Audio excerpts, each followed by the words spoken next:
হতভাগা মিনুর আজকে শেষ দিন। এতদিন অনেক জ্বালিয়েছে আমাকে, আজ ওকে শেষ করে সমস্ত দুঃখ ঘুচিয়ে দেব।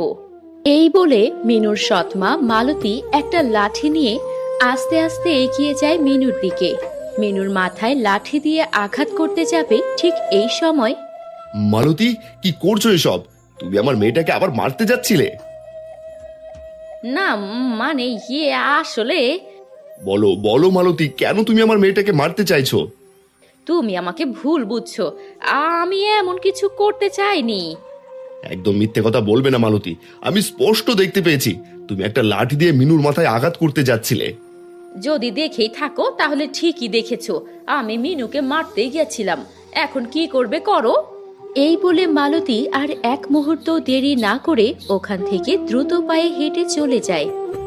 বাবা, দেখেছো, মা আমাকে একদমই ভালোবাসে না, সব সময় আমার ক্ষতি করার চেষ্টা করে। তুই কোনো চিন্তা করিস না মা মিনু, তোর বাবা যতদিন বেঁচে আছে ততদিন তোর মা তোর কোনো ক্ষতি করতে পারবে না। আমার বড্ড ভয় করে বাবা। কোনো ভয় নেই, অনেক কাজ করেছিস, আয় এখন বাড়িতে আয় দেখি। কাজের কারণে মোহন বেশিরভাগ সময়ই বাড়ির বাইরে থাকে। এই সময় মিনুর উপর বেশি অত্যাচার করে ওর সৎমা। মোহন মিনুকে বাড়িতে রেখে কাজে বেরিয়ে যায়। কিরে মিনু, তুই বাড়িতে ফিরে এলি যে? এতগুলো বাসন মাজা শেষ হয়ে গেল? না, বাবা বলল আমাকে আর এখন কাজ করতে হবে না, তাই ফিরে এলাম। তোর বাবা বললো আর অমনি তুই ফিরে এলি? কাজ না করলে তোকে বসিয়ে বসিয়ে কে খাওয়াবে শুনি? মা, বাড়ির সব কাজ তো আমি একাই করি, তারপরও তুমি আমাকে কেন এমন কথা বলছো? তোর তো সাহস কম না মিনু, তুই আমার মুখে মুখে কথা কইছিস। মা, আমি সব কাজ করব, কিন্তু এখন খুবই ক্ষুধা লেগেছে, দয়া করে আমাকে কিছু খাবার দাও। তোর বাবার কথা ভেবে তোকে খাবার দিচ্ছি, তা না হলে দিতাম না। আর একটা পাতায় করে কিছু খাবার বের করে আনলো। নে, এই খাবার খেয়ে তাড়াতাড়ি কাজে লেগে পড়। মা, একটা প্লেট তো দাও, তা না হলে খাবার খাবো কিভাবে? খুব কথা ফুটেছে তাই না? খাবার দিয়েছি এটাই তো অনেক, আবার প্লেট চাচ্ছিস? ঠিক আছে মা, লাগবে না, আমি পাতায় করেই খাবার খেয়ে নিচ্ছি। শোন, বাইরে কোথাও গিয়ে খেয়ে নে, তোর গায়ে যা ময়লা, এই বারান্দায় বসলে আমাদের বারান্দাটা নোংরা হয়ে যাবে। মিনু মায়ের কথা মতো পাতায় খাবার নিয়ে বাইরে চলে যায়। মা সব সময় আমার সাথে এমন করে, কাল রাত থেকে পেটে কিছুই পড়েনি, আর এখন মা আমাকে শুধু কিছু জল ভাত দিয়েছে। আজ আমার মা বেঁচে থাকলে হয়তো আমি অনেক ভালো থাকতাম। ঠিক এই সময় মিনুর চোখ পড়ে দূরে একটা ঝোপের আড়ালে। মিনু দেখতে পায় সেখানে একটা কালো রঙের বাটি পড়ে আছে। আরে, ওই ঝোপের ভিতর একটা বাটি হলো কোথা থেকে, দেখি তো। মা আমাকে প্লেট দেয়নি তো কি হয়েছে, আমি এই বাটিটা পেয়ে গেলাম, এতে করেই আমি এখন খাবার খাবো। মিনু কথাটা বলতে না বলতেই হঠাৎ তার বাটির জল ভাত পরিবর্তন হয়ে মাছ মাংস হয়ে যায়। মিনু এই দেখে ভীষণ অবাক হয়। এ আমি কি দেখছি? এটা স্বপ্ন নয় তো? বাটিতে জল ভাত রাখার সাথে সাথে সেটা পরিবর্তিত হয়ে মাছ মাংস হয়ে গেল কি করে? এইদিকে মোহন নিখিলের জমিতে কাজ করছে। নিখিল জমির পাশে গাছতলায় দাঁড়িয়ে আছে। নাও নিখিল দাদা, তোমার জমিটা চাষ করে দিলাম। যাক, বেশ ভালো কাজ করেছিস, বড় খুশি হলাম। দাদা, আগের 500 টাকা পাও না, আর আজকের টাকা সব মিলিয়ে 600 টাকা, দয়া করে এখন দিয়ে দিলে বড় সুবিধে হতো। আহা, তোর টাকা আমি দেবো না সে কথা কি একবারও বলেছি? দাদা, আমি গরিব মানুষ, বুঝতেই তো পারছো, কাজ করে যা 2 পয়সা রোজগার করি তাই দিয়ে সংসার চালাতে হয়। দেখ মোহন, আমি আগেও বলেছি এখনো বলছি, তোর টাকা আমি কিছুদিন পরে দেব। দাদা, এই বলে তো আজ প্রায় 6 মাস কাটিয়ে দিলে, আমি আর তোমাকে সময় দিতে পারবো না। তুই আমাকে হুকুম করছিস?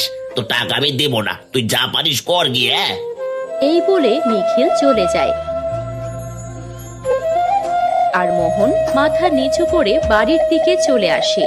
রাতের বেলা মোহন মিনুকে খাবার খেতে ডাকে। আয় মা, অনেক রাত হয়েছে, খাবার খাবি? বাবা, আজকে আমি খাবো না, আমার ক্ষুধা নেই। ব্যাপার কি? এমনিতে তো সব সময় খাবার খাওয়ার জন্য পাগল হয়ে থাকে, কিন্তু আজকে কি হলো?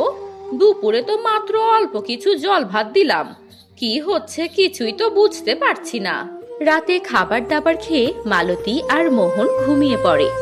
ঠিক এই সময় মিনু তার হাতের সেই বাটিটা নিয়ে রান্নাঘরে আসে। মা বাবা দুজনে ঘুমিয়ে পড়েছে, এবার এই বাটিকে দিয়ে ভালো ভালো কিছু খাবার রান্নাঘরে এনে রাখতে হবে।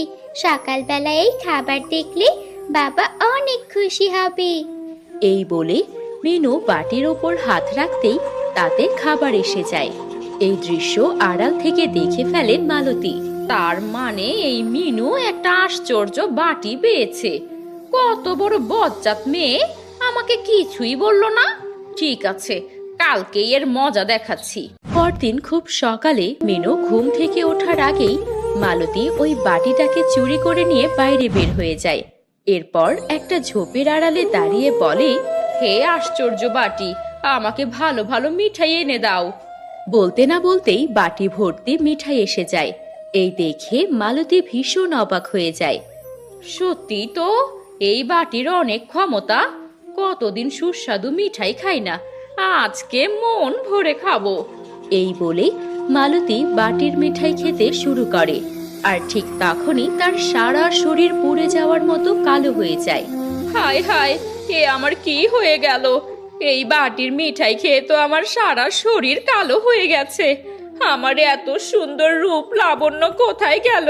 হায় হায় রে। খুব সকালে নিখিল হাঁটতে বের হয়েছিল। সে মালতীকে এই অবস্থায় দেখে ফেলে। এ কি মালতী, তোমার এ কি হাল হয়েছে? আর বলো না দাদা, এটা একটা আশ্চর্য জাদুর বাটি। মিনু এই বাটি থেকে খাবার এনে বেশ মন ভরে খেয়েছে, কিন্তু আমি খেতেই আমার পুরো শরীর কালো হয়ে গেছে। এসব বিষয় তোমরা বড়ই কাঁচা। তুমি বরং বাটিটা আমাকে দিয়ে দাও, আমি এটাকে ব্যবহার করি। না গো দাদা, এমন একটা বাটি তো আমি এমনি এমনি দিতে পারি না। ঠিক আছে, আমি এই বাটিটার জন্য তোমাকে 200 টাকা দিচ্ছি, তুমি বাটিটা আমাকে দিয়ে দাও। এই মোহন দাদা তো বেশ বোকা আছে, এমন একটা বিদঘুটে বাটির জন্য 200 টাকা খরচ করবে। আর দেরি করা ঠিক হবে না, এখনই আমি রাজি হয়ে যাব। মালতী নিখিলকে বাটিটা দিয়ে দিল, আর নিখিল এর বিনিময়ে 200 টাকা দিল। নিখিলের কথায় এবার বাটিতে কোনো খাবারই এলো না, উল্টো তার হাত থেকে বাটিটাই গায়েব হয়ে গেল। সেই সাথে তার পুরো শরীর মালতীর মতো কালো হয়ে গেল। হাই হাই, আমার তো সর্বনাশ হয়ে গেছে। এখন আমি কি করব, কিভাবে মুখ দেখাবো? এই সময় মোহন বাড়ির ভেতর থেকে বের হয়ে আসে আর দেখতে পায় নিখিল ও মালতী দুজনেই কালো হয়ে আছে। এ কি, এ তোমাদের কি হয়েছে? সর্বনাশ হয়ে গেছে, তোমার মেয়ের আশ্চর্য বাটি ব্যবহার করে আমাদের এই অবস্থা। সেই সাথে বাটিটাও গায়েব হয়ে গেল। ঠিক এই সময় বাড়ির ভেতর থেকে ছুটতে ছুটতে আসে মিনু, তার হাতে বাটিটা ধরা। বাবা দেখো, আমি বাটিটা পেয়ে গেছি। ঠিক যেই জায়গায় যেখানে আমি গত রাতে রেখেছিলাম বাটিটা, সেখানেই পেয়েছি। এবার আমি সবকিছু স্পষ্ট বুঝতে পারছি। এই বাটিটা শুধুমাত্র মিনুর জন্যই। যারা অসৎ উদ্দেশ্যে ওর কাছ থেকে এটা নিয়ে নেবে, তাদেরই তোমাদের মতো বিপদে পড়তে হবে। আমাকে ক্ষমা করে দে মা মিনু, এতদিন আমি তোর সাথে অনেক খারাপ ব্যবহার করেছি, যার শাস্তি আজকে পেতে হয়েছে। তুমি নিজের ভুল নিজে বুঝতে পেরেছো, এটাই অনেক। ভাই মোহন, আমি তোমার টাকা নিয়ে অনেকদিন ঘুরিয়েছি, হয়তো এটা তার শাস্তি। আমি আজকে তোমার সব টাকা শোধ করে দেব। তোমরা যখন নিজেরাই নিজেদের ভুল বুঝতে পেরেছো, তখন শীঘ্রই হয়তো তোমরা স্বাভাবিক রূপে ফিরে আসবে। 2 দিনের ভেতরেই মালতী আর নিখিল তাদের আসল রূপে ফিরে এলো।